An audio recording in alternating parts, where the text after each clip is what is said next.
वट सावित्री व्रत कथा, जिसे बर पूजा के नाम से भी जाना जाता है। बहुत समय पूर्व मद्र देश में अश्वपति नामक एक परम ज्ञानी राजा थे। उन्होंने संतान प्राप्ति के लिए पंडितों की सम्मति से भगवान भगवती सावित्री की आराधना की। इस पूजा से उन्हें यहाँ एक पुत्री का जन्म हुआ। उन्होंने इसका नाम सावित्री रखा। सावित्री सर्वगुण संपन्न थी। जब वह विवाह योग्य हो गई तब राजा ने उसे स्वयं अपना वर चुनने को कहा। एक दिन महर्षि नारद राजा अश्वपति के घर आए। तभी सावित्री भी अपने लिए वर चुनकर लौटी। उसने आदर पूर्वक नारद जी को प्रणाम किया। नारद जी के पूछने पर सावित्री ने बताया कि महाराज, राजयुक्त राजा धूम्रसेन के आज्ञाकारी पुत्र सत्यवान को मैंने अपना पति बनाने का निश्चय किया है। तीनों लोकों में भ्रमण करने वाले नारद जी ने उसके भूत, वर्तमान और भविष्य को देखकर राजा से कहा, राजन, तुम्हारी कन्या ने वर खोजने में निसंदेह भारी परिश्रम किया है। सत्यवान गुणवान और धर्मात्मा है।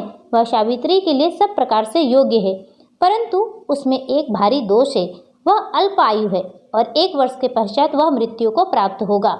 नारद जी के वचन को सुनकर राजा ने पुत्री को कोई अन्य वर खोजने की सलाह दी, परंतु सावित्री ने दृढ़तापूर्वक कहा कि जिसे मैंने एक बार मन से पति स्वीकार कर लिया है, वह अब चाहे जैसा भी हो, वह मेरा पति होगा। सावित्री के ऐसे दृढ़ वचन को सुनकर राजा अश्वपति ने उसका विवाह सत्यवान के साथ कर दिया। सावित्री अपने पति और अंधे सास ससुर की सेवा करती हुई सुखपूर्वक वन में रहने लगी। नारद जी के कथन अनुसार जब उसके पति के जीवन के 3 दिन बचे, तभी से वह उपवास करने लगी। तीसरे दिन उसने पितरों का पूजन किया। तत्पश्चात वह सत्यवान के साथ वन में जाने को उद्यत हुई। इसके लिए उसने अपने सास ससुर से आज्ञा प्राप्त कर ली। सत्यवान लकड़ी काटने के लिए एक वृक्ष पर चढ़ा, परंतु शीघ्र ही सिर में पीड़ा होने के कारण नीचे उतर आया और सावित्री की गोद में सिर रखकर लेट गया। तभी सावित्री ने यमराज को सत्यवान का जीव निकाल कर ले जाते देखा। यह देखकर वह यमराज के पीछे पीछे चल पड़ी। यमराज ने उसे समझाकर वापस लौट जाने के लिए कहा।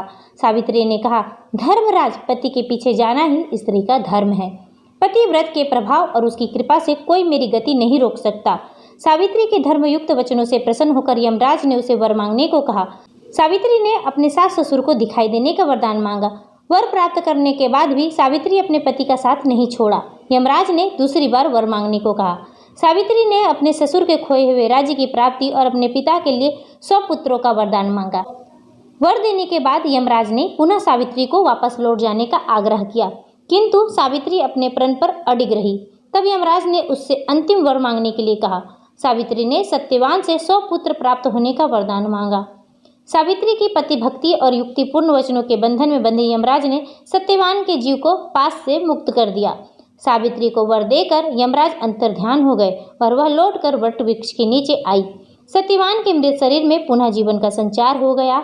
इस प्रकार सावित्री ने अपने पतिव्रत धर्म का पालन करके अपने ससुर कुल एवं पितृ कुल दोनों का कल्याण कर दिया।